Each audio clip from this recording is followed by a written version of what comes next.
মহকুমা জেলের এক নিভৃত সেলে বসে এই কাহিনী শুনেছিলাম। বলেছিল একজন দ্বীপান্তরের আসামি, তারই জীবন কথা। লোকটার বয়স হবে 35, শুকনো দোহারা দেহ, বেশ লম্বা, কি এক অদৃশ্য বোঝার ভারে একটু ঝুঁকে পড়া, গাঢ় তামাটে রঙের মুখের রেখায় রেখায় ঠেকে যাওয়া আর ঠকে যাওয়া জীবনের প্রচুর ইতিহাস লেখা। আমি ফৌজদারি আদালতের আইনজীবী।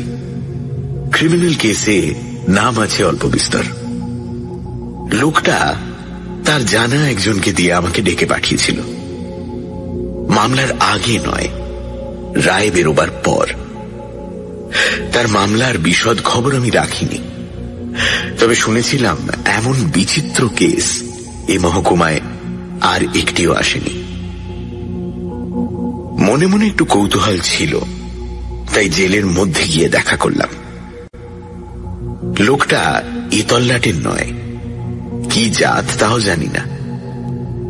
পরনে জীর্ণ কালো রঙের চুড়িদার পাজামা আর কালো ওয়েস্টকোট, মাথায় ঝাঁকড়া চুল আর মুখে গোঁপদাড়ি। হাত পায়ের পেশিগুলো গোটা গোটা শক্ত। সবচেয়ে অদ্ভুত তার চোখ দুটো, থেকে থেকে মশালের মতো দপ করে জ্বলে উঠে নিভে যায়। আর সেই চোখে মাঝে মাঝে স্থির দৃষ্টিতে চেয়ে থাকে, কিন্তু কিছুই দেখে না যেন, অথবা অশরীরী কিছু লক্ষ্য করে। সেই সময় লোকটার দিকে তাকালে গা ছমছম করে ওঠে। তার সেলের সামনে গিয়ে যখন দাঁড়ালাম, হাতে পায়ে ডান্ডা বেড়ি ঝমঝম আওয়াজ করতে করতে সে তখন ছোট্ট সেলটার মধ্যেই অশান্তভাবে ঘুরে বেড়াচ্ছে। জেলার বলল, তোমার ব্যারিস্টার বাবু এসেছেন। লোকটা মশাল জ্বালা চোখে আমার দিকে এক দৃষ্টে তাকিয়ে রইল কিছুক্ষণ, তারপর হেসে সহজভাবে বলল, ভেতরে আসুন কর্তা। জেলার সেল খুলে দিল।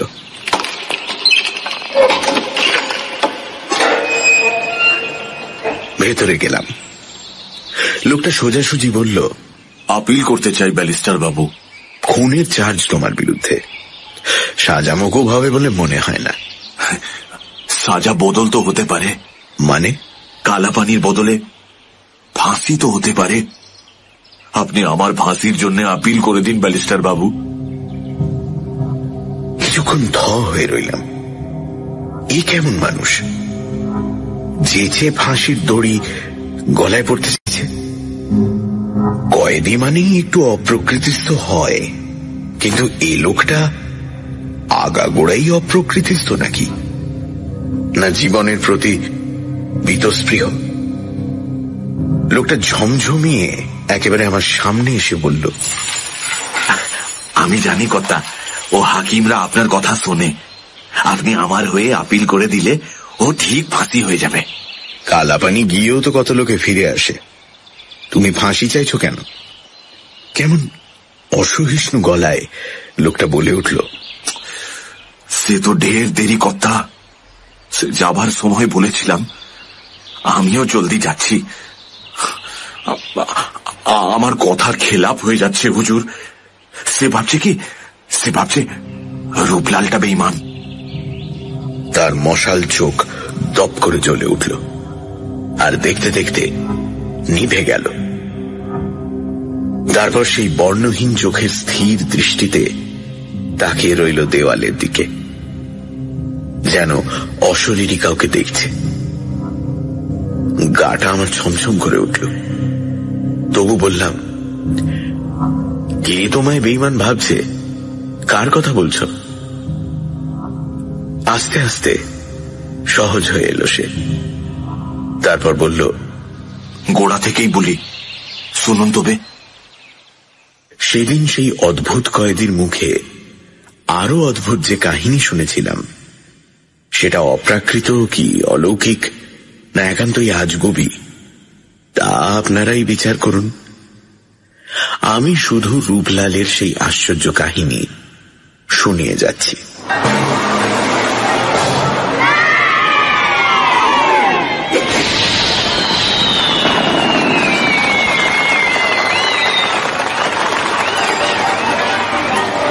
পছিয়ার মাঠে ছোট ছোট তাঁবু পড়েছে। প্রতি বছর শীতের শুরুতে নানান জায়গা থেকে বেদের দল এই গায়ে এসে আস্তানা পাতে। পছিয়ার মাঠই হল তাদের ডেরা। মেলা বসে, বেদের দল বাজির খেলা দেখায়, লোকের হাতের রেখা বিচার করে, আর বেদেনীরা রঙিন পুঁতির মালা আর কুলো ডালা বিক্রি করে। তারপর বসন্তকাল পড়লেই মৌসুমী পাখির মতো সব উধাও। পছিয়ার মাঠে এবছর এসেছে এক আজব দল। পায়ে হেঁটে নয়, 7টা মোষের গাড়ি বোঝাই করে। এরা সার্কাস দেখায়। 3টে ক্লাউন মজার চেহারা নিয়ে অনবরত তামাশা করে। বাঁদর, কুকুর, ছাগল সাইকেল চালায়, টিয়া পাখি কথা বলে, আরো কত কি। এই দলের প্রধান আকর্ষণ যে সে হল কালা জাদুঘর। অন্ধকার তাঁবুর মধ্যে শুধু একটা মোমবাতির আলোয় মুখ দেখে সে মানুষের ভবিষ্যৎ ঠিক ঠিক বলে দিতে পারে। ছোট ছোট তাঁবুগুলো থেকে একটু তফাতে ওই যে তাঁবুটা, ওটাই সার্কাসের আসর। বেলা দুপুর গড়িয়েছে, সূর্য মাথার উপর হেলেছে। বড় তাঁবুর সামনেটায় লোকের ভিড় ক্রমশ বাড়ছে। আশেপাশের 5খানা গাঁ থেকে লোক এসেছে। পায়ে পায়ে ধুলো উঠছে যেন দিনের কুয়াশা। তাঁবুর দরজার সামনে একটা উঁচু প্ল্যাটফর্মের উপর দাঁড়িয়ে একজন ক্লাউন মাথায় ঠোঙার মতো রঙিন টুপি পরে ঝাঁঝর করতাল হাতে চিৎকার করে ছড়া কাটছে। এসো ভাই, দেখে যাও, হাজার মজা লুটে নাও। 2 আনাতে দেখবে খাসা, ক্যা মজাদার রং তামাশা। আর 2 আনা ফিরলে পরে কালা জাদুঘরের ঘরে। জাদুতে ভাই জানতে পাবে, রাজা হবে না ফকির হবে, রাজা হবে না ফকির হবে, রাজা হবে না ফকির হবে। ছড়ার শেষে ঝমর ঝমর করতালের আওয়াজ। ক্লাউনের ডান পাশে বসে আছে থলথলে চেহারার একজন আধবয়সী লোক। সামনে ডালার ওপর ফুটো করা একটা বাক্স। তার কাজ শুধু দর্শকের হাত থেকে পয়সা নিয়ে সেই ফুটোর মধ্যে ফেলে দেওয়া। আর বাঁ পাশে দাঁড়িয়ে আছে কালা জাদুঘর। কালো স্যাটিনের চুড়িদার পাজামা পরনে, গায়ে কোমর পর্যন্ত খাটো কালো ওয়েস্টকোট, মাথায় কালো স্যাটিনের রুমাল বাঁধা, আর চোখে জলদস্যুর মতো চশমা প্যাটার্ন মুখোশ। কালো পোশাকে মোড়া লম্বা দেহটা তা স্থির হয়ে আছে। ওই আমাদের রূপলাল, 5 বছর আগেকার রূপলাল। তখন 30 বছরের জোয়ান। উৎসুক দৃষ্টিতে রূপলাল তাকিয়ে আছে ভিড়ের দিকে। গাঁয়ের দেহাতি লোকদের ভিড় তাঁবুতে আগে ঢোকার জন্য ঠেলাঠেলি করছে। রূপলালের উৎসুক চঞ্চল দৃষ্টি স্থির হয়ে গেল এক জায়গায়। হ্যাঁ, আজও এসেছে ওরা। বুড়োর হাত ধরে সেই মেয়েটি ভিড়ের পেছনে দাঁড়িয়ে আছে। আজ নিয়ে ওরা 3 দিন এলো, অথচ তাঁবুর ভেতরে পা দেয়নি একদিনও। বুড়োকে দেখলে গরিব চাষি বলেই মনে হয়। মাথার চুলগুলো একেবারে সাদা, কিন্তু মেয়েটা যেন টাটকা মৌসুমী ফুল। বছর 17-18 বেশি বয়স হবে না। নতুন কচি পাতার মতো শ্যামলা রং, ঢলঢলে মুখ, চুল বাঁধেনি। মেঠো হাওয়ায় বারবার মুখে এসে পড়ছে। বুড়োটা তো তাকিয়ে আছে রূপলালের দিকেই, কিন্তু মেয়েটা কেন তাকাচ্ছে না? কেন সে অপলক চোখে একটা বাদাম গাছের দিকে তাকিয়ে রয়েছে? ভিড় আস্তে আস্তে পাতলা হয়ে এলো। বড় তাঁবুর ভেতরটা প্রায় ভর্তি। খেলা এক্ষুনি শুরু হবে। আসর জমানোর জন্য ক্লাউন ভেতরে চলে গেছে। চলে গেছে বাক্স নিয়ে সেই থলথলে চেহারার লোকটিও। প্ল্যাটফর্মের ওপর একা রূপলাল। রূপলালের খেলা শেষের দিকে। মেয়েটির হাত ধরে এগিয়ে এলো বুড়ো। রূপলাল আর যেচেই বলল, খেলা দেখবে নাকি? বুড়ো ঘাড় নেড়ে বলল, না। মেয়েটার দিকে তাকিয়ে রূপলাল বলল, আরে পয়সা লাগবে না, দেখোগে যাও। কিন্তু এত বড় প্রলোভনেও মেয়েটা চঞ্চল হলো না। একটু বিষণ্ণ হাসি হেসে বুড়ো বলল, না জাদুকর, খেলা দেখবার লগে আমি আসি নাই। আমার দরকার তোমার সাথে একটু নিরিবিলি চাই। নিরিবিলি? তাহলে সন্ধ্যের পর আমার তাঁবুতে এসো। মেয়েটা কেমন যেন ভয় পেয়ে বুড়োর হাত চেপে ধরে বলল, না না, রেতের বেলা পচিয়ার মাঠে দানরা আসে। আচ্ছা তবে থাক, আমি যাব। ঘর কোথায় তোমার? উত্তর দিল বুড়ো, ওই শালতলিতে। খুশিদের ঘর বললে দেখিয়ে দিবে। খুশি কে? এই যে আমার মেয়ে। ঠিক যাবে তো কর্তা? চলে গেল মেয়েকে নিয়ে বুড়ো। আশ্চর্য, এতক্ষণ তাকিয়ে রইল মেয়েটা রূপলালের দিকে, কিন্তু কোনো ভাবেরই ছায়া পড়ল না তার চোখে। মেয়েটির দেহে যৌবন এসেছে, কিন্তু মনের বয়স কি হয়নি? যাকে বলে পুরোদস্তুর বেদে রূপলাল হলো তাই। বাপ মা কে, কোথাকার লোক জানে না। জ্ঞান হওয়া থেকে ঘুরছে বেদের দলের সঙ্গে, বড় হয়ে উঠেছে তাদেরই আওতায়। এ দল থেকে ও দল, এই গ্রাম থেকে ও গ্রাম। ছোটবেলায় দড়ির ব্যালেন্স শিখেছিল। সরু দড়ির উপর দাঁড়িয়ে কসরত দেখাতো মেলায়, 18 বছর বয়স অবধি। তারপর ভিড়ে গেল এক নেপালি বৌদ্ধ তান্ত্রিকের সঙ্গে, পাক্কা 6 বছর। এই 6টা বছর রূপলালের জীবনে সবচেয়ে বিচিত্র অধ্যায়। তার জীবনের মোড় ঘুরে গেল এই 6 বছরে। নেপালি তান্ত্রিক ছিল জ্যোতির্বিদ, আর জ্যোতির্বিদ্যায় পারদর্শী। শুধু মুখ আর কপালের গঠন দেখে লোকের ভূত ভবিষ্যৎ আশ্চর্যভাবে গণনা করতে পারত, আর কথা কইত মৃত আত্মাদের সঙ্গে, বিশেষ করে যাদের মৃত্যু হয়েছে অপঘাতে, সেই সব নিম্ন স্তরের প্রেতাত্মাদের সঙ্গে। এহেন তান্ত্রিকের অনুগত চেলা হয়ে রূপলাল গুরুর সঙ্গে চলে গেল তিব্বতের মঠে। 5.5 বছর বাদে যখন আবার ফিরে এলো বেদের দলে, তখন সেই দুর্লভ বিদ্যা তার সম্পূর্ণ আয়ত্ত হয়ে গেছে। সে শিখেছে প্রেতাত্মাদের আবাহন করতে, আর তাদের সাহায্যে জীবিত মানুষের ভবিষ্যৎ জেনে নিতে। এখন থেকে রূপলালের রূপ হলো অন্য, পেশা হলো ভিন্ন। মিশমিশে কালো স্যাটিনের আঁটো সাঁটো পোশাকে সেজে সে যখন অন্ধকার স্টেজে এসে দাঁড়ায়, হলদে মোমের আলোয় তাকে দেখে দর্শকের গায়ে কাঁটা দিয়ে ওঠে। সেই থেকে তার নাম হলো কালা জাদুঘর। সন্ধ্যের পর নিজের তাঁবুতে বসে একটু জিরিয়ে রূপলাল বেরিয়ে পড়ল শালতলির উদ্দেশ্যে। জায়গাটা পচিয়ার মাঠ থেকে মাইলটাকের মধ্যে। খুশিদের বাড়িটা জিজ্ঞেস করতেই পাওয়া গেল। বাড়ি বলতে 2 মিনিটে ঘর আর উঠোন। রূপলাল তার কালো পোশাক পরে আসেনি, তাই বুড়ো প্রথমে চিনতে পারল না। তারপর ডেকে বসালো ঘরের মধ্যে। ডেকে আনলো খুশিকে পাশের ঘর থেকে। বলল, এই এর লগেই তোমায় কষ্ট দেওয়া জাদুকর। মেয়েটার কপালে কি লেখা আছে ভালো করে দেখে বলে দাও।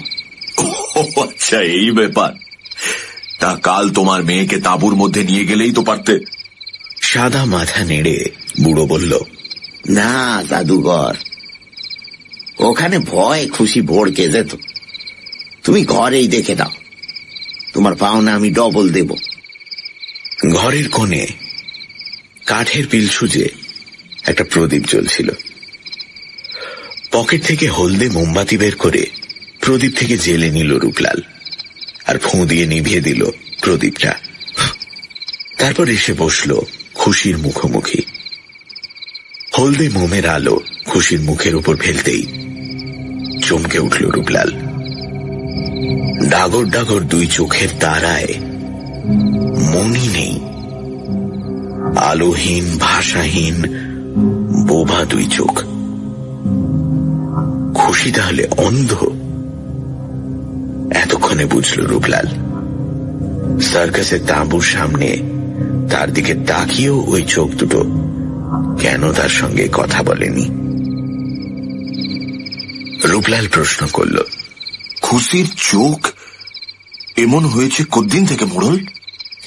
জন্ম থেকেই। তাই তো পোড়া কপালির কপালে লেখনটা জানতে চাইছি কর্তা। হাতখান দেখা খুশি। রূপর ছুরি পরা একখানা হাত অসংকোচে এগিয়ে এলো রূপলালের দিকে, আর রূপলালেরও একখানা হাত আপনা থেকেই তুলে নিল এক মুঠো তুলোর মতো সেই নরম হাতখানিকে। কয়েক মুহূর্ত, তারপরে খুশির হাতখানা ছেড়ে দিয়ে বলল, আমি হাত দেখি না, মুখ দেখে বলি।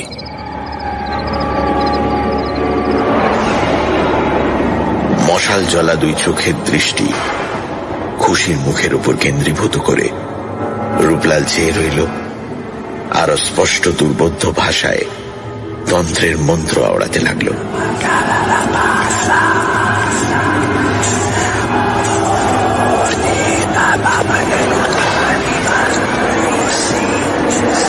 মাঝে মাঝে কাঁপতে লাগলো হলদে মোমের শিখা।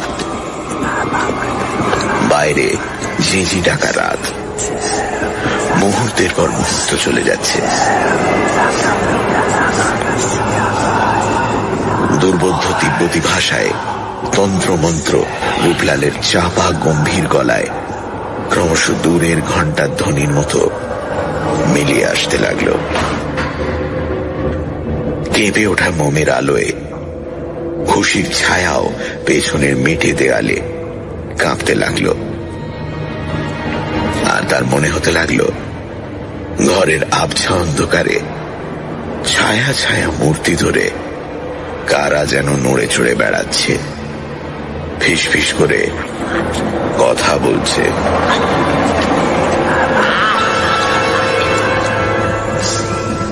স্থির হয়ে বসে আছে খুশি, দৃষ্টিহীন দুই চোখ মেলে।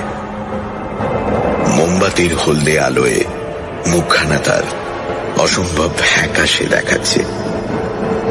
এই শীতের রাতেও কপালে জমেছে বিন্দু বিন্দু ঘাম। রূপলাল বুঝতে পারল তার উপর প্রেতাত্মার ভর হয়েছে।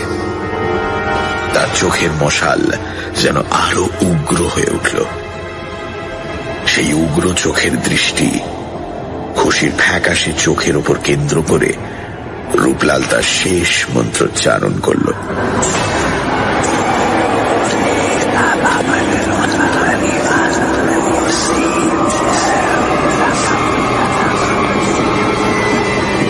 বুড়ো দেখতে পেল না, কিন্তু রূপলাল স্পষ্ট দেখল খুশির মুখখানা শুকনো পাতার মতো ক্রমশ কালো হয়ে আসছে।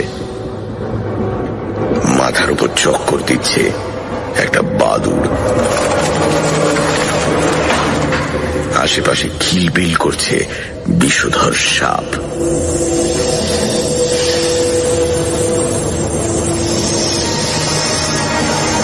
সেই ছবি দেখতে দেখতে অস্থির হয়ে উঠল রূপলাল। তার চোখের মশাল আস্তে আস্তে নিভে এলো। এ কি দেখল সে? এই যে অমঙ্গল, ভয়ানক অমঙ্গলের লক্ষণ। সে তো স্বপ্নেও ভাবতে পারেনি যে খুশির মতো সুন্দর সরল পবিত্র মেয়ের ভবিষ্যৎ জীবনে এমন বিশ্রী অমঙ্গল, এমন মর্মান্তিক দুঃখ লুকিয়ে উৎপেতে আছে।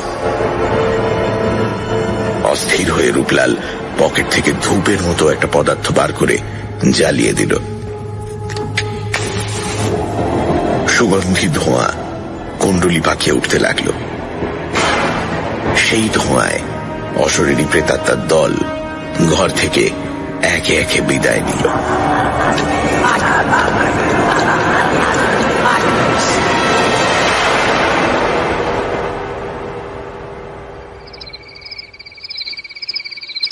সহজ আর হালকা হয়ে এলো ঘরের বাতাস, স্বাভাবিক হয়ে এলো খুশির মুখের রং।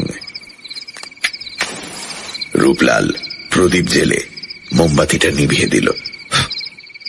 এতক্ষণে বুড়ো মোড়ল নড়ে চড়ে বসল।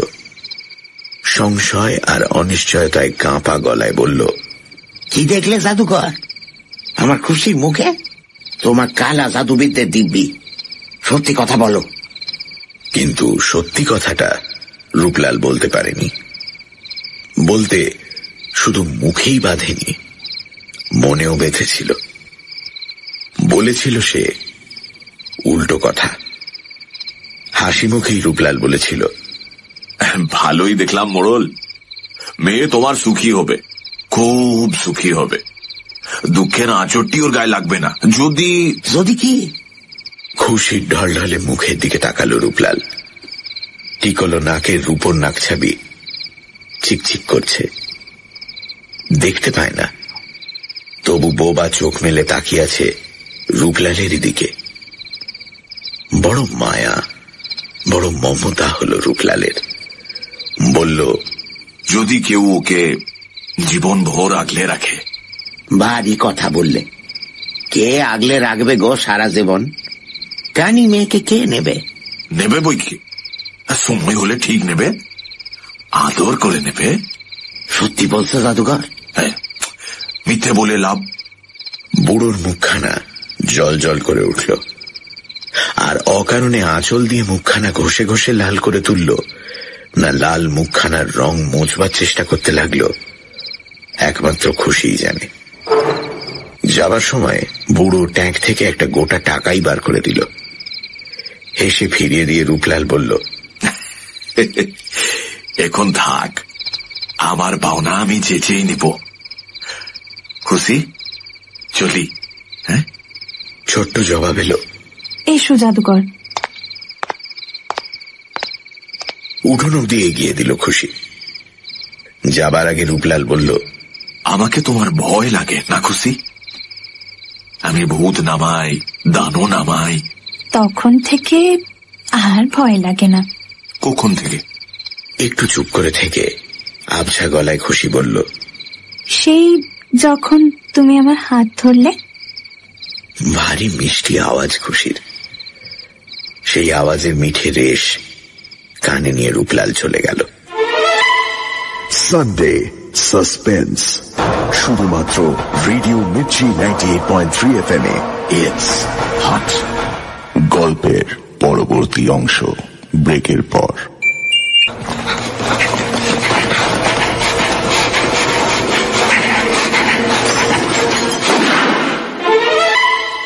সানডে সাসপেন্স, শুধুমাত্র রেডিও মির্চি 98.3 FM এ। It's hot.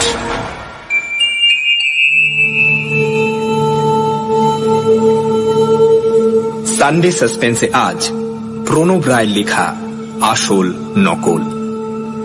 সার্কাসের কালা জাদুকরের কাছে একদিন এক বৃদ্ধ আসেন তার অন্ধ মেয়ে খুশিকে নিয়ে। তিনি চান জাদুকর তার মেয়ের ভবিষ্যৎ বলে দিক। কালা জাদুর বিদ্যায় খুশির ভবিষ্যৎ দেখতে পায় জাদুকর। দেখে খুশির ভবিষ্যতে ভয়ানক অমঙ্গলের লক্ষণ। তারপর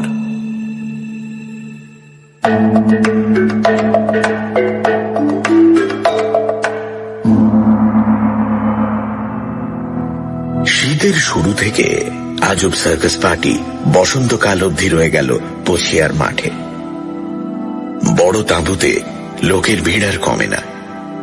সেই থলথলে চেহারার লোকটির বাক্স থেকে পয়সা প্রায় উপচে পড়ছে।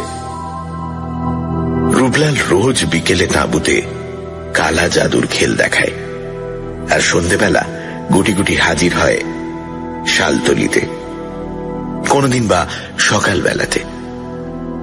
খুশির হাত ধরে বেরিয়ে নিয়ে আসে ঝমুকি নদীর ধার অবধি। কোনো কারণে এক আধ দিন যেতে না পারলে পরের দিন খুশি চুপ মেরে যায়। 3 বার না ডাকলে সাড়া মেলে না। কি হলো তোমার? অমন গুম হয়ে আছো কেন? আসতে পারিনি বলে ও রাগ গোসা হয়েছে নাকি? আস্তে আস্তে খুশি বলে, রাগ নয় জাদুকর, ভয়। কিসের ভয়? হ্যাঁ, তা জানি না, থেকে থেকে মনে হয় কারা যেন চুপি সারে ঘুরছে আমার পাশে। তাদের নিঃশ্বাসের হাওয়া গায়ে লাগে, জানো জাদুকর? রূপলাল জানে তার গরুর দেওয়া তান্ত্রিক বিদ্যার দৌলতে সে বোঝে কোন অমঙ্গল, কোন অকল্যাণের ছায়া থেকে থেকে খুশির গায়ে বিষ নিঃশ্বাস ফেলে যায়। এক মুহূর্তের জন্য থমথমে হয়ে ওঠে রূপলালের মুখ, বুক ভরে যায় বড় মায়ায়, বড় মমতায়। পরক্ষণেই হেসে খুশির হাত ধরে বলে, এবার ভয় লাগছে? খুশির ঢলঢলে শ্যামলা মুখখানি নিশ্চিন্ত নির্ভরতায় প্রসন্ন হয়ে ওঠে। ঝিকিমিকি করে ঠোঁটের কোণে হাসি, বলে, না জাদুকর, তুমি কাছে থাকলে, তুমি ছুঁয়ে থাকলে আর ভয় করে না। একটু চুপ করে থেকে রূপলাল বলে, তবে তো মুশকিল হলো খুশি। আমি তো বেদে মানুষ, হুট করে দোলের সঙ্গে কবে ভেসে পড়বো কে জানে, তখন কি হবে? হ্যাঁ? উত্তরে খুশি রূপলালের হাতটা জোরে চেপে ধরে। প্রশ্নটা রূপলাল যেন খুশিকে করে না, করে নিজেকেই, কিন্তু উত্তর আর মেলে না। তারপর ফাল্গুনের শেষে চৈত্রের গোড়ায় পছিয়ার মাঠ থেকে তাঁবু তোলা শুরু হয়।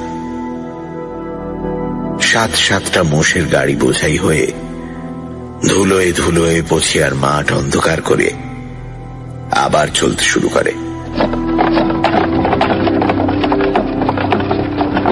সে গাড়িতে সবাই ছিল, ছিল না শুধু রূপলাল। রূপলাল রয়ে গেল সেই শালতলিতেই। বুড়ো মোড়ল প্রথমে বিশ্বাস করতে চায়নি। জন্ম কানি মেয়েকে কেউ জেনে শুনে বিয়ে করতে চায় নাকি? কিন্তু রূপলাল যখন নাছোড়, তখন আনন্দে কেঁদে ফেলল বুড়ো। বলল, তুমি আমায় বাঁচালে জাদুকর। আমার আর কদিন বলো, পোড়া কপালির ভাবনায় রেতে আমার ঘুম ছিল না, মরতে সুখ ছিল না। অবাক হয়ে গেল শালতলির লোকেরা। কানি মেয়ে খুশির বিয়ে, যার তার সঙ্গে নয়, সার্কাস পার্টির কালো জাদুঘরের সঙ্গে।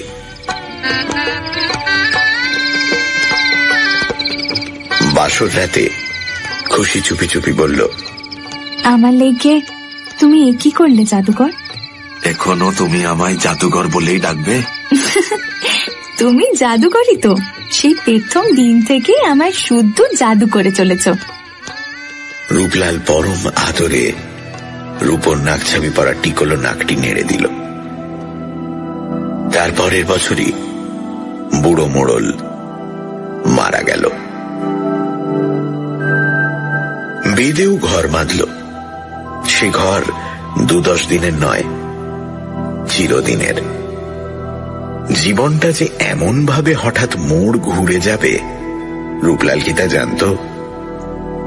রূপলাল কি ভেবেছিল ত্রিসংসারে যার কেউ নেই, এই শালতলিতে তার সবচেয়ে আপনজন জুটে যাবে? আর খুশিও কি কোনোদিন স্বপ্ন দেখেছিল সারাটা জীবন তাকে কেউ আগলে রাখবে? শালতলির বসন্তকাল কখন যে দুটি মন রাঙিয়ে দিল তা কেউ জানে না। রূপলাল খুশিও জানে না।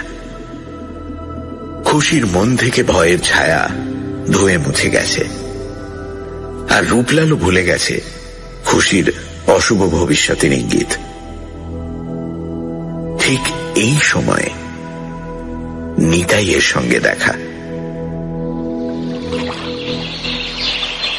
ঝুমকির ধারে বসেছিল ওরা, একেবারে পাড় ঘেঁষে একটা বাবলা গাছের তলায়।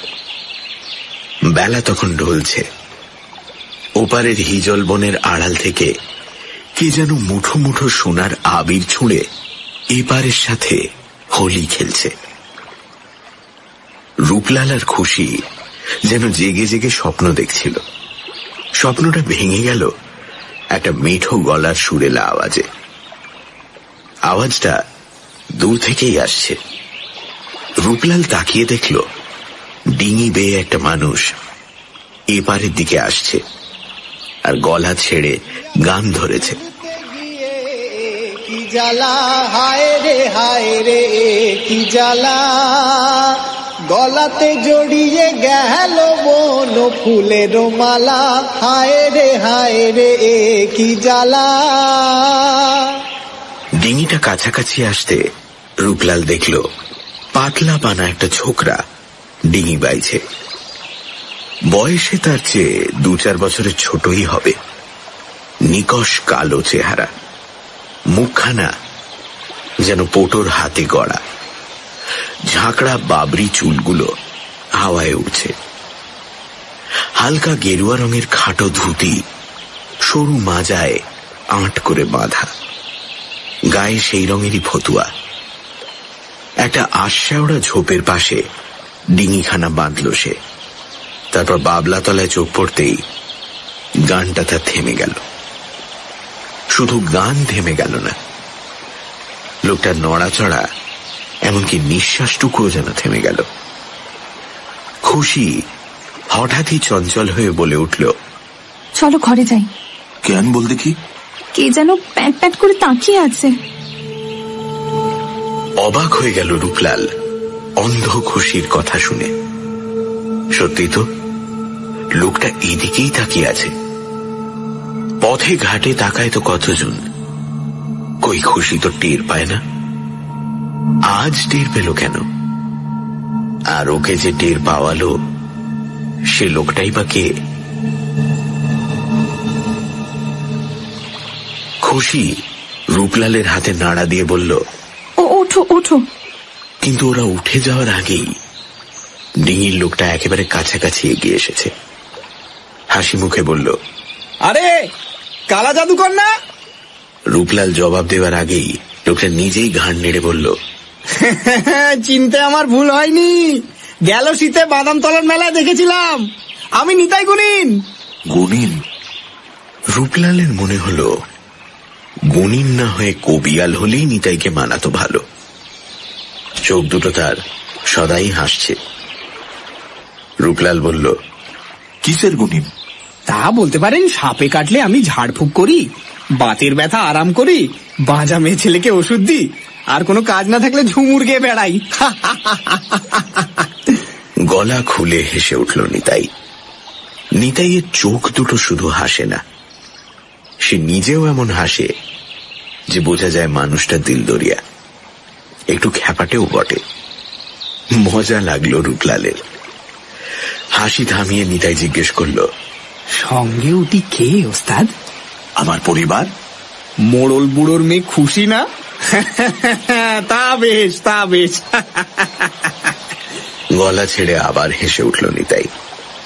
রূপলালের হাতে টান দিয়ে অসহিষ্ণু গলায় খুশি বলল, কি হলো, ঘরে চলো। তা বলছি ঘর কোথায় ওস্তাদ? শালতলিতে? নিতাই প্রশ্ন করল। কিন্তু শালতলিতে তোমায় তো আগে দেখিনি। খুশিকে চেনো নাকি? তা চিনি বই কি ওস্তাদ, হাসিকেও চিনি, খুশিকেও চিনি। জীবনটাই যে হাসি খুশির মেলা গো। হাতে আবার টান পড়তেই রূপলাল দেখল উল্টো পথে খুশি দুপা এগিয়ে গেছে। পিছু নিল সে। বাবলা তলায় দাঁড়িয়ে নিতাই চেয়ে রইল সেই দিকে। তারপর আচমকা গলা ছেড়ে গান ধরল, বলো সই কেন এমন হয়েছে মন উচাটন, বুঝিল বশীকরণ, জানে চিকন কালা, হলো এ কি জ্বালা, হায় রে এ কি জ্বালা। Downloaded from bengali-mp3.com. Keep visit to us for various Bengali audio stories. Thank you.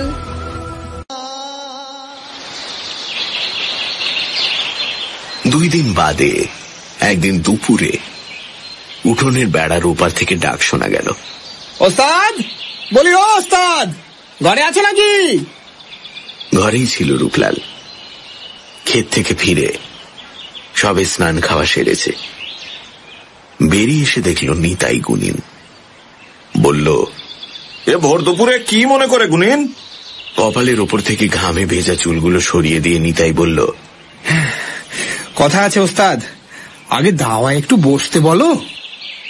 Nitai অবশ্য রূপলালের বলার অপেক্ষা রাখল না, নিজেই এসে চেপে বসল।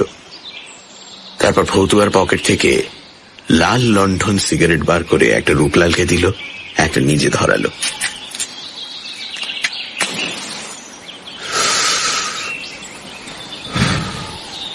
কিছুক্ষণ ধোঁয়া ছেড়ে তারপর আসার কারণটা বলল। আমি জানি ওস্তাদ, কালা জাদুবিদ্যায় তুমি কত বড় গুণী। ওস্তাদ, তোমার ওই মহাবিদ্যাটা আমাকে শেখাতে হবে। সে কি নেতাই, আরে তুমিও তো গুণিন, কত বিদ্যে তোমার জানা। ধুর কিচ্ছু না ওস্তাদ, আমার একটাই বিদ্যা জানা, আর বাকি সব বুজরুকি। কোন বিদ্যে? মা ধূমাবতীর বিদ্যা, রূপ বদল। ওটা কোন বিদ্যে গুণিন? শিখলে কোন ক্ষমতা বাড়ে? সে বড় মজার বিদ্যা ওস্তাদ, সে তোমায় আমি শিখিয়ে দেবখন, কিন্তু আগে তোমার বিদ্যেটা আমায় দেবে, তুমি বলো। দেব না কেনে, তবে কালা জাদু বিদ্যে ও বড় ভজকট, ভূত পেরেতের কারবার, শিখতে কিন্তু সময় লাগে। তা লাগুক বলে ফতুয়ার পকেট থেকে আরো কয়েকটি জিনিস বার করল নিতাই। একটা নতুন ছোট কলকে, সিকি তোলা গাঁজা, লাল সুতো 1 গজ, 5টা কড়ি আর 5টা টাকা। জিনিসগুলো রূপলালের পায়ের কাছে রেখে দিয়ে নিতাই বলল, ওস্তাদ, আজ থেকে আমাকে সাগরেদ করে নাও। আজ নয়, পরশু অমাবস্যে, সেদিন থেকে। ঠিক বলছো? ঠিক। বাবা ভূতনাথের দিব্যি? বাবা ভূতনাথের দিব্যি। ও চাপা একটা আনন্দে নিতাইয়ের চোখ মুখ হেসে উঠল। পোড়া সিগারেটের টুকরো টান মেরে ফেলে নিতাই মনের আনন্দে গেয়ে উঠল, আরে গাজনের বাদ্যি বাজে, বাজে কাশি ঢোল রে, গাজনের বাদ্যি বাজে, গাজনের বাদ্যি বাজে, বাজে বাঁশি ঢোল রে, মন রে বোম ভোলানাথ বল রে, মন রে বোম। 1 ঘটি জল ফরমাস করো না ওস্তাদ, তেষ্টায় ছাতি ফেটে যাচ্ছে। ঘরের দিকে চেয়ে রূপলাল বলল, এই 1 ঘটি জল দিস তো খুশি। খানিক পরে কপাটের শিকলটা নড়ে উঠল। তারপরে মাজা কাঁসার ঘটিতে জল নিয়ে খুশি দাওয়ায় পা দিল। তড়াক করে উঠে গেল নিতাই, হাত বাড়িয়ে নিতে গেল জলের ঘটিটা। আঙুলে আঙুলে একটু ছোঁয়া, অমনি খুশির হাত থেকে জলের ঘটিটা খসে পড়ল। নিতাই বলে উঠল, আহা, তেষ্টার জলটা অমন করে পড়ে গেল গো। থাক, আর কষ্ট করতে হবে না, থাক। খুশি আস্তে আস্তে ফিরে গেল। একটা অজানা আতঙ্কে তার মুখে ছায়া নেমেছে, হাতখানা কাঁপছে। নিতাইয়ের আঙুল নয়, যেন একটা সাপের গা ছুঁয়ে ফেলেছে খুশি। নিতাই আর দেরি করল না। আসি গো ওস্তাদ, পরশুদিন আসবো বলে সেও পা বাড়ালো। পেছন থেকে রূপলাল বলে দিল, সন্ধ্যের পর মনসা পোতার শ্মশান তলিতে যেও, আমিও যাব। ঘরে গিয়ে রূপলাল দেখল খুশি চুপ করে বসে আছে, পাঁশুটে মুখে ভয়ের ছায়া। রূপলাল তার গায়ে হাত দিয়ে বলল, কি হলো খুশি? ও মন থমথমা হয়ে রইলি কেনে? আস্তে আস্তে খুশির মুখ থেকে পাঁশুটের রংটা মিলিয়ে গেল। বলল, অনেকদিন বাদে কেমনে যেন গাটা চমচম করছিল। এক মুহূর্তের জন্য রূপলালের বুকটা ছ্যাঁত করে উঠল। তারপরেই হেসে বলল, আরে ভয় কি, আমি তো আছি। স্বামীর হাঁটুতে গাল রেখে খুশি বলল, হ্যাঁ গা, ওই লোকটাকে তুমি কালা বিদ্যে শেখাবে? নাই শেখালে, ও কিন্তু ভালো নয়। আরে দিব্যি করে ফেলেছি যে, ছোঁড়াটা খেপাটে, তবে খারাপ লয়। কৃষ্ণপক্ষের ভরা চতুর্দশীর রাত। দুয়ারে খুটখুট শব্দ হল। ভেতর থেকে খুশি বলল, কে? চাপা গলায় আওয়াজ হলো, আমি।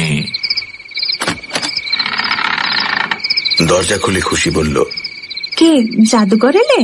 না গো। না গো, আমি নিতাই। খুশি যেন একটা ধাক্কা খেল। দরজার কপাটটা সজোরে আঁকড়ে ধরে বলল, তুমি এখানে কেন? জাদুঘর তো মনসাপতর শ্মশানতলিতে রয়েছে, সেখানে যাও। বলছি, এক ঘটি ঠান্ডা জল হবে, বড় তেষ্টা। এ কেমন তোর কথা বাপু? দিনে রেতে যখন তখন তেষ্টা? গলা ছেড়ে হেসে উঠল নিতাই। তারপর হঠাৎ হাসি থামিয়ে চাপা গলায় বলল, ঠিক ধরেছ, দিনে রেতে সব সময়ই আমার তেষ্টা। জোড়া ভুরু কুঁচকে খুশি বলল, তা আমার কাছে ছাড়া কি আর কোথাও জল নেই? না গো খুশি, আমার তেষ্টার জল তুমি ছাড়া আর কারোর কাছে নেই। নিতাইয়ের কথাগুলো কেমন লালা জড়ানো। খুশি দরজাটা বন্ধ করে দিতে গেল, তার আগেই নিতাই খপ করে একখানা নরম হাত ধরে ফেলল। বলল, জীবনটাই হাসি খুশির মেলা গো। জাদুকর তোমায় কি দিয়েছে? আমি তোমায় অনেক দেব, অনেক সুখ।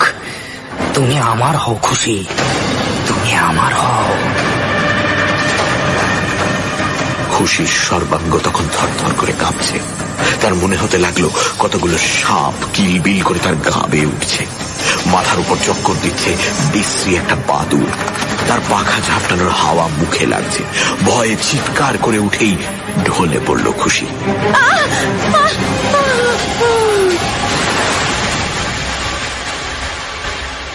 নিতাই এতটা ভাবেনি। সে আর দাঁড়ালো না, ছুটে বাইরের অন্ধকারে মিশে গেল।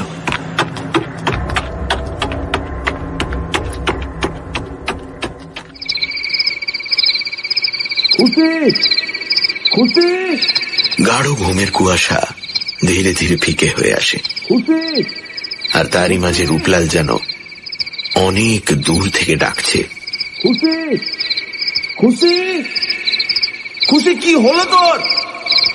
খুশি! চোখের ভারী পাতা দুটো মেলে খুশি দেখল শিয়রে সত্যিই রূপলাল। খুশি, কি হলো তোর? খুশি! স্বামীর বুকে মুখ রেখে হু হু করে কেঁদে ফেলল সে।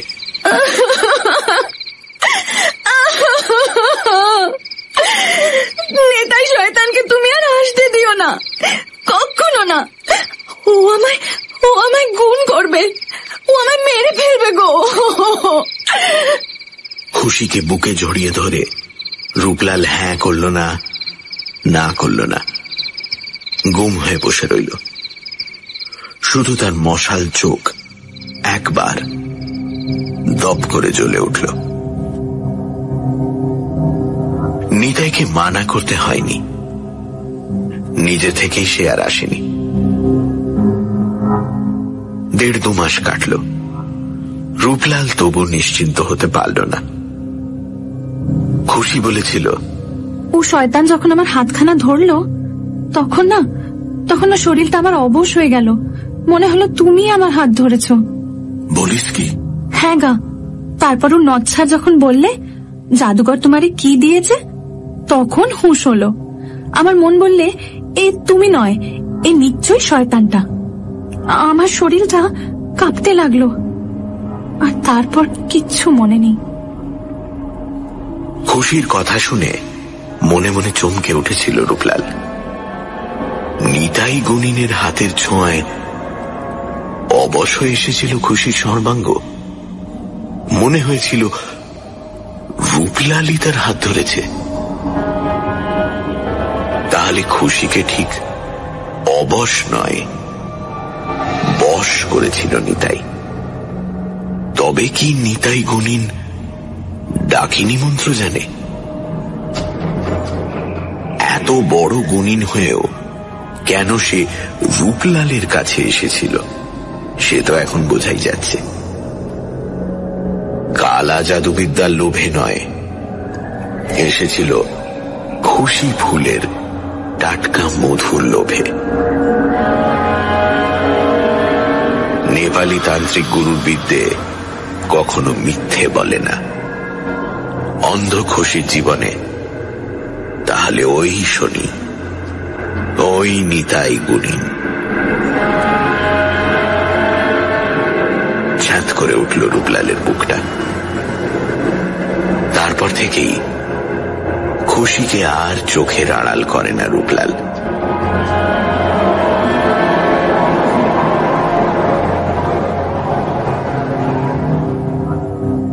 ফসল কাটার দিন এসে গেছে। আউশের নতুন ফসল। বুড়ো মোড়লের 22 বিঘের ফসল তুলে গঞ্জে পাঠিয়ে দিয়েছে রূপলাল। এবার মহাজনের গদি থেকে আদায় আনতে যাওয়ার কাজটাই বাকি। ফসল কাটার সময় নিজে একটি বারও মাঠে যায়নি রূপলাল, পাছে খুশিকে চোখের আড়াল করতে হয়। কিন্তু আদায়ের ব্যাপারে নিজে না গেলেই নয়। রূপলাল বলল, ও ভোর ভোর গঞ্জে চলে যাব আর সূর্যি ঢলবার আগেই ফিরে আসব। আরে ভাবিস নে খুশি, সুদামাকে রেখে যাচ্ছি তো। গঞ্জে চলে গেল রূপলাল। কিন্তু যতই তাড়াহুড়ো করুক, ফিরতে ফিরতে সূর্য ঢলে পড়ল। ছোট ছোট কিউটের বাচ্চার মতো কুণ্ডুলি পাকানো ছোট ছোট কালো মেঘ সাঁঝের আকাশে জড়ো হতে লাগলো। শালতলির সীমানায় গাড়ি থেকে নেমে পড়ে জোরে পা চালিয়ে দিল রূপলাল। বলদের গাড়ি বড় ধিকিয়ে চলে। খানিক দূরে এগোতেই তারই ক্ষেতের মুনিশ সুদামার সঙ্গে দেখা। অন্ধকার নেমেছে বলেই বোধহয় সুদামা তাকে দেখেনি, কিন্তু রূপলালের বিরক্তির সীমা রইল না। চেঁচিয়ে ডাকল, এই সুদামা, ঘরের মানুষটাকে একা রেখে চলে যাচ্ছিস? বারে। সুদামা যেন একটু ঘাবড়ে গেল, বলল, হাই দেখো, তুমি ঘরে ঢুকলে তাই তো আমি চলে এলুম কর্তা। রূপলালের মুখটা হাঁ হয়ে গেল। বলল, আমি ঘরে ঢুকলাম? ঢুকলে না? এই তো কতক্ষণ আগে ঢুকলে তো, নিজের চোখে প্রত্যক্ষ করলুম। মাথার উপর গুড়গুড় করে মেঘ ডেকে উঠল। গুড়গুড় করে উঠল রূপলালের বুক। আর কোনো কথা না বলেই সে ছুটল ঘরের অভিমুখে। তার সঙ্গে পাল্লা দিয়ে বাতাসও হঠাৎ ছুটতে লাগলো হু হু করে। মাথার উপর ঘন ঘন হাঁকার দিতে লাগলো অদৃশ্য দৈত্য দানব দল। কালো কালো অসংখ্য মেঘ বাদুড়ের দল আকাশে পাখা ঝাপটাচ্ছে। তীর বেগে ছুটল রূপলাল।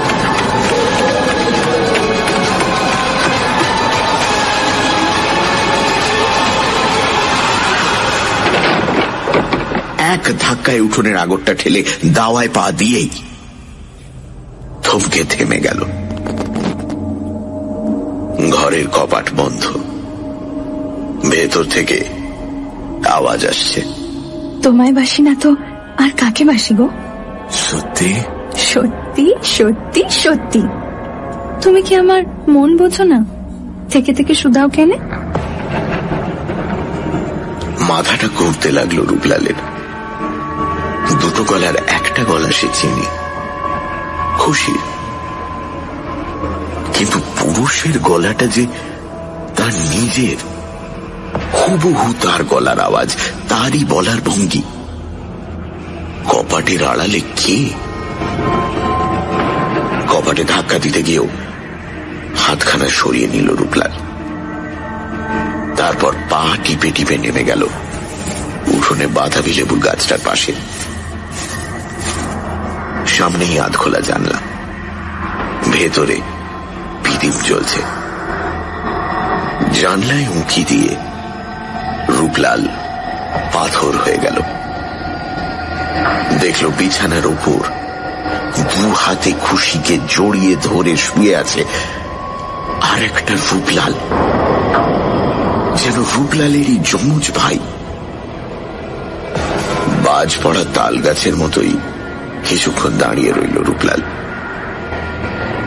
তার আর বুঝতে বাকি রইল না ওকে। জানে নিতাই গুণিন ডাকিনী মন্ত্র নিশ্চয়ই জানে। ডাকিনী মন্ত্র ছাড়া রূপ বদল করা যায় না।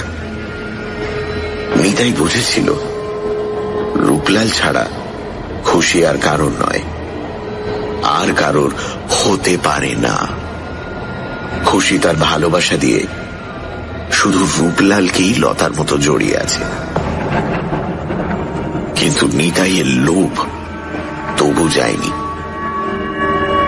পাপের গর্ত থেকে তার লালসা লুকিয়ে হাত বাড়িয়েছে খুশির দিকে।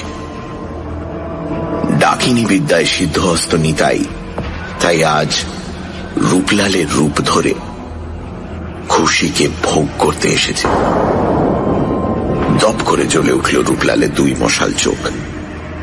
দেখতে দেখতে শক্ত হয়ে উঠল তার দেহের পেশিগুলো।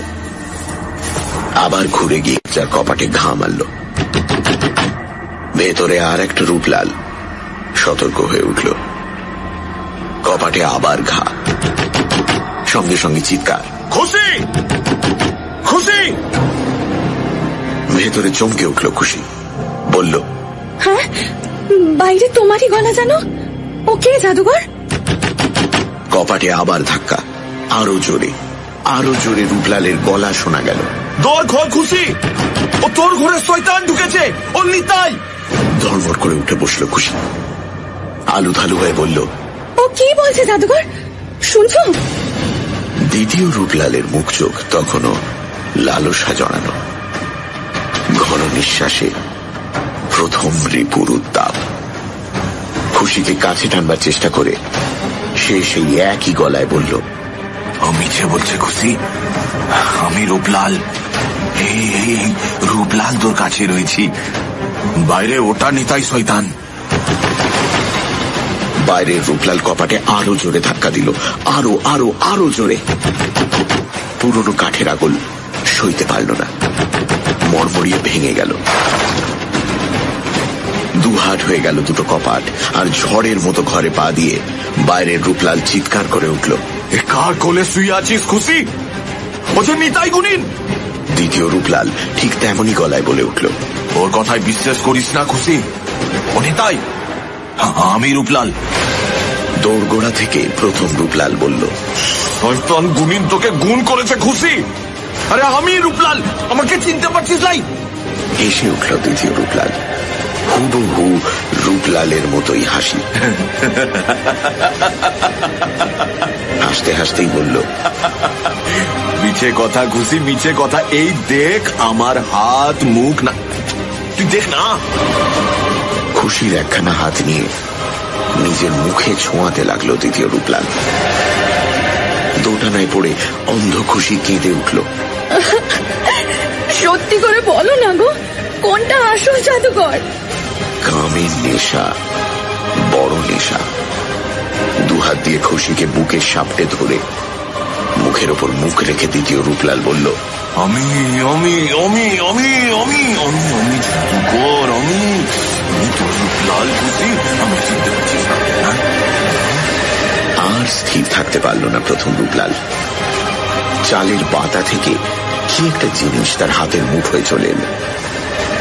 দিনের আলোয় নিমেষের জন্য বিদ্যুৎ ঠিকরে উঠল তার হাতে। তারপরেই দ্বিতীয় রূপলালের মুন্ডুটা কাত হয়ে লটকে পড়ল।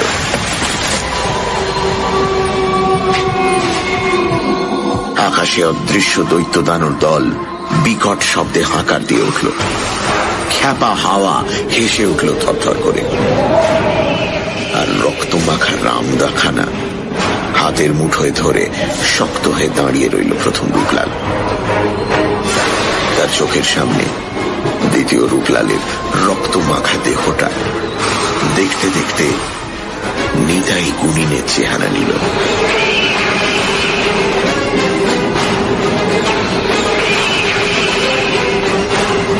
খুশি যেন এতক্ষণ বোবা হয়ে গিয়েছিল। ভয়ে আতঙ্কে হঠাৎ চিৎকার করে উঠেই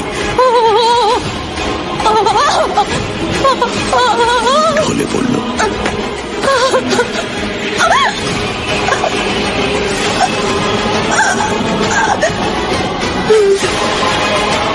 মশাল জ্বালা চোখের স্থির দৃষ্টি মেলে রূপলাল দেখতে লাগলো খুশির গা বেয়ে কিলবিল করে উঠছে বিষাক্ত সাপের দল। মাথার উপর চক্কর দিচ্ছে রক্ত শোষা বাদুড়। ঠিক এই দৃশ্যই দেখেছিল রূপলাল যেদিন সে প্রথম এসেছিল খুশির ভবিষ্যৎ গণনা করতে। নেপালি তান্ত্রিকের দেওয়া বিদ্যা মিথ্যে বলে না। হাতের অস্ত্রটা ফেলে আস্তে আস্তে খুশির কাছে এগিয়ে গেল রূপলাল। নাকের নিচে হাত রেখে দেখল নিঃশ্বাস পড়ছে না। দুই চোখের মশাল আস্তে আস্তে নিভে এলো। খুশির মরা মুখের ওপর টস টস করে পড়ল দুফোঁটা জল। তারপর ভিজে গলায় রূপলাল শুধু বলল, তুই এগিয়ে যা খুশি, আমিও তোর পিছে পিছে জলদি যাচ্ছি খুশি।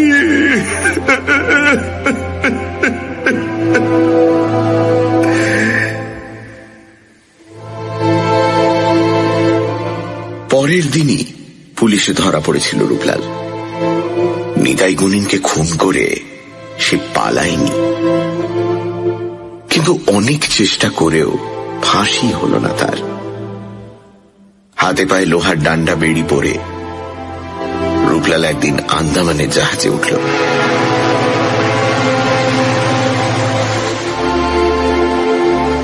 সে আজকের কথা নয়, ব্রিটিশ আমলের কথা। এতদিনে রূপলাল তার খুশির কাছে পৌঁছে গেছে কিনা কে জানে।